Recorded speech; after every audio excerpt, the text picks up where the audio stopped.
système de sécurité rencontre une défaillance. Veuillez appeler un technicien d'urgence. Alerte. Votre système de sécurité rencontre une défaillance.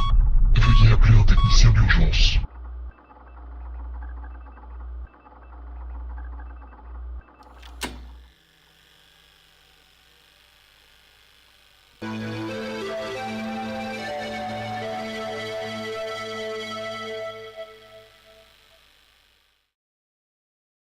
SCP-2317, une porte vers un autre monde. Classe, Keter. SCP-2317 est une porte et son cadre, en bois servant originellement de porte, pour la cale d'un bâtiment de grès du 19e siècle au Massachusetts. À l'ouverture de la porte, toute personne franchissant son cadre sera transportée dans une réalité alternative. L'exploration de la réalité alternative SCP-2317' est limitée, mais la zone directement accessible via SCP-2317 est un désert de sel de plusieurs kilomètres de rayon. 7 piliers, de SCP-2317-A jusqu'à SCP-2317-G, sont positionnés en un cercle de 10 mètres de diamètre à environ 10 mètres en face de SCP-2317. Chaque pilier mesure environ 1 mètre de diamètre et 7 mètres de haut, est fait de marbre et comporte une série de complexes bas-reliefs gravés. Le style artistique des gravures ne correspond à aucune civilisation moderne, historique ou préhistorique connue. SCP-2317-AG s'étend 200 mètres sous la surface du sable et jusqu'à l'intérieur de SCP-2317-H. SCP-2317-H est un espace sphérique de 100 km de diamètre situé directement sous SCP-2317-AG, tapissé de la même pierre que celle utilisée pour construire SCP-2317-AG. Confiné à l'intérieur de SCP-2317-H, se trouve SCP-2317-K, par la suite désigné Entité. Les informations suivantes ont été obtenues par analyse sismique et radar à pénétration des sols, ainsi que par observation directe. L'entité apparaît être une créature humanoïde obèse de proportions immenses. La hauteur estimée en position debout et droite excède 200 km. Des cornes ressemblant à des branches d'arbres émergent de sa tête, qui ne présente pas de mâchoire inférieure.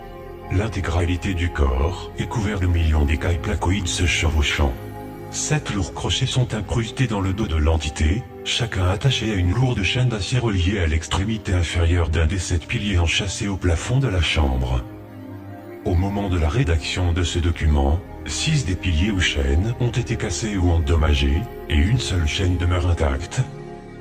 SCP-2317 doit être sécurisé dans la zone de confinement 179, dans une chambre de confinement renforcée de 3 x 3 x 3 mètres.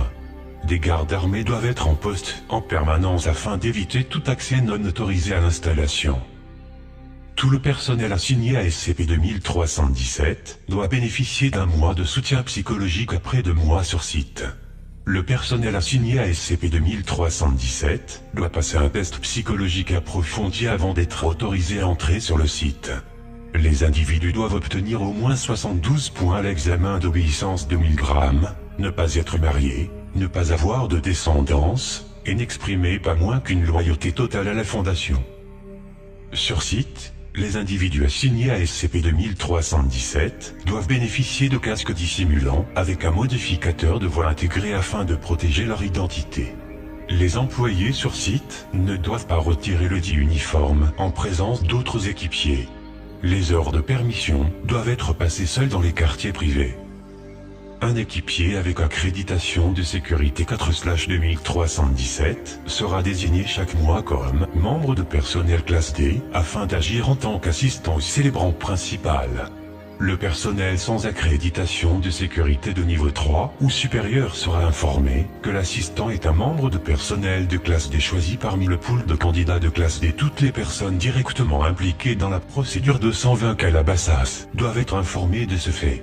Aucun membre de personnel ne doit être autorisé à aider à la procédure 220 Calabasas sans avoir d'abord été informé des faits que l'assistant n'est, en réalité, pas un membre de personnel de classe D et ne doit pas être éliminé dans l'éventualité où il désobéirait aux ordres directs des gardes. Addendum 1. Procédure 220 Calabasas. La procédure 220 Calabasas est un rituel devant être mené chaque jour au midi solaire, défini comme le moment où le soleil atteint son zénith au-dessus de SCP-2317. Mener la procédure 220 Calabasas requiert 2 agents de sécurité armés de la Fondation, avec une accréditation de sécurité de niveau 3 ou supérieur, désignés garde. Un membre de personnel de la Fondation, avec une accréditation de sécurité de niveau 4, désigné célébrant. Un membre de personnel de classe D, comme spécifié dans les procédures spéciales de confinement, désigné assistant. Un Gallus domesticus malvivant, de préférence en cage, afin d'éviter toute complication durant le transport, vers SCP-2317', désigné poulet. Un couteau tranchant d'obsidienne, désigné lame. Un ensemble goupillon et aspersoir en argent, rempli de moins 500 cm3 d'eau bénite, par un prêtre de foi abrahamique. Un dispositif nucléaire d'1 kilotonne, à faire détonner en cas d'échec de confinement catastrophique.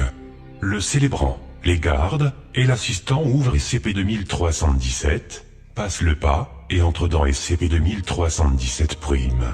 L'assistant entre en premier, suivi par les gardes, suivi par le célébrant. Les gardes vont, en permanence, rester conscients de la situation de l'assistant, et doivent être prêts à empêcher son évasion par la force létale. En commençant par le pilier le plus proche et aligné avec SCP-2317 et SCP-2317-A, le célébrant se déplacera de SCP-2317-A jusqu'à SCP-2317-G, tournant dans le sens contraire des aiguilles d'une montre à un rythme régulier mesuré.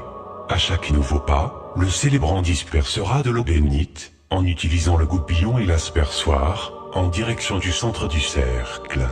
Après un tour complet de SCP-2317-AG, le célébrant dispersera de l'eau bénite sur la tête de l'assistant en récitant la phrase suivante. Cette eau, c'est à nous, cette trône pour le rascarler.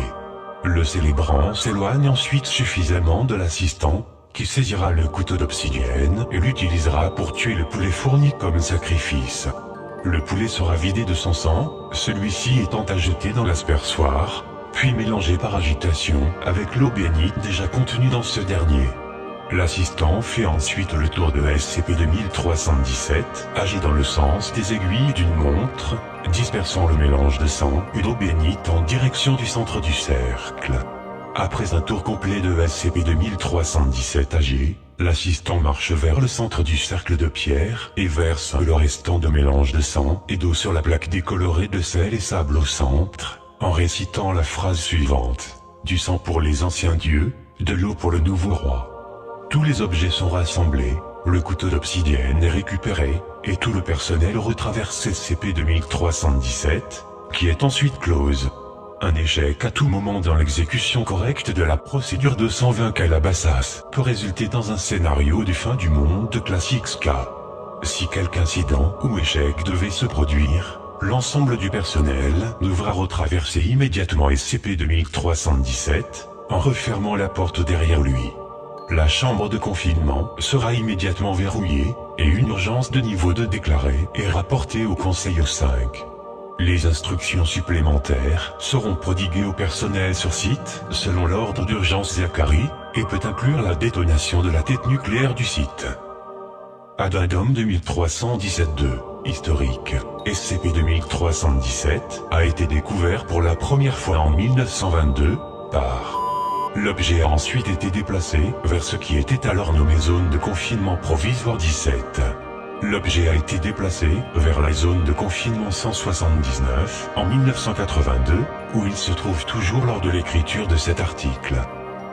Lors de la découverte initiale, 4 des 7 chaînes étaient cassées, et 3 étaient intactes. La rupture de la 5e chaîne en correspondit directement à un événement. Dans notre monde, la 6e chaîne, Trompian, coïncida également avec un événement bien plus violent, résultant finalement en la mort de 2 millions de personnes.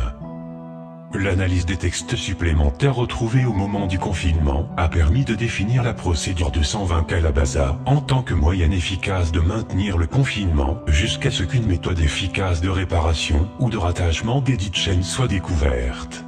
Les procédures de confinement ont été modifiées afin d'inclure la procédure 220 Calabaza. Les enregistrements montrant que la séquence d'événements présente une augmentation exponentielle de la létalité, il peut être extrapolé que la défaillance de la chaîne finale SCP-2317G résulterait en un scénario de fin du monde de classe XK. Pour cette raison, tous les efforts possibles doivent être mis en œuvre afin de s'assurer de la réussite de la procédure 220 Calabasas. SCP-2317. Le dévoreur de monde. Classe Apollyon. Désignation d'accréditation, tout le personnel 5. Personnel de niveau 4 ou inférieur autorisé si authentifié sous code cauchemar rouge vif. SCP-2317 est une entité primordiale connue comme le dévoreur de monde.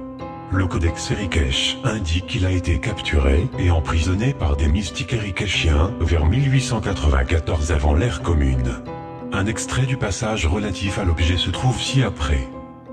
Et puis Keshpet mena son armée des 10 000 vers le royaume au-delà des nuages, et là il fait une bataille avec le dévoreur, puis son nom reste à jamais oublié.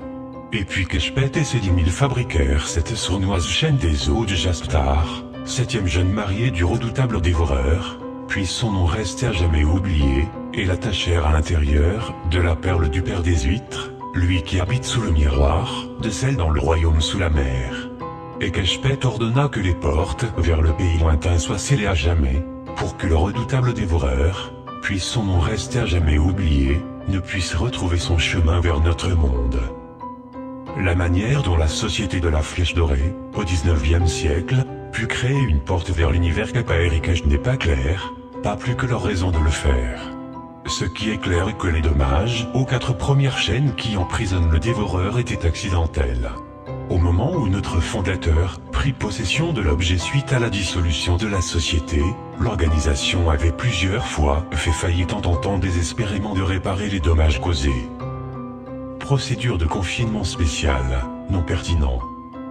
Au moment de la rédaction de cet article, tout indique que l'échec de confinement final aura lieu à un moment inconnu au cours du prochain siècle, le délai moyen d'échec étant estimé à 30 ans. Tous les efforts pour réparer ou remplacer les chaînes ont échoué. Tous les efforts pour redécouvrir la méthode pour créer ces chaînes se sont révélés improductifs. La recherche est actuellement en cours afin de déterminer un plan de confinement alternatif, mais la possibilité que quoi que ce soit ne puisse empêcher le dévoreur de passer dans notre univers est faible, à plus forte raison si le matériau originellement utilisé pour créer les chaînes, c'est-à-dire les os et tendons d'une autre entité dévoreuse, n'existe plus. La principale menace est le désespoir ou la panique interne. Afin de maintenir le moral, une fausse procédure de confinement, procédure 220 Calabasas, sera créée et mise en œuvre. Cette fausse procédure de confinement s'est vue bénéficier d'une illusion de véracité grâce aux éléments suivants. Incorporer des éléments de rituels magiques courants. Incorporer des éléments de rituels religieux populaires. Incorporer des éléments d'autres organisations occultes connues. Incorporer des éléments d'autres procédures spéciales de confinement connues. Incorporer des références à des entités occultes sans rapport mais similaires. Une sécurité des informations augmentée concernant les éléments de la procédure. L'appel au même institutionnel courant de l'efficacité des missiles thermonucléaires pour détruire les entités paranormales. Bien qu'elle soit totalement inefficace, le but de la procédure 220 Calabasas est de donner l'illusion d'un confinement actif afin d'alléger l'anxiété parmi les équipes jusqu'à ce qu'une solution plus durable soit trouvée. Entre-temps, des préparatifs seront menés afin d'assurer la survie de la race humaine à la suite d'un échec du confinement. Du fait que la plupart des préparatifs recommandés englobent ou sont identiques à des préparatifs déjà engagés en cas de nombreux autres scénarios de classe XK, peu de ressources additionnelles sont requises. Approuvé par le vote unanime du Conseil au simple.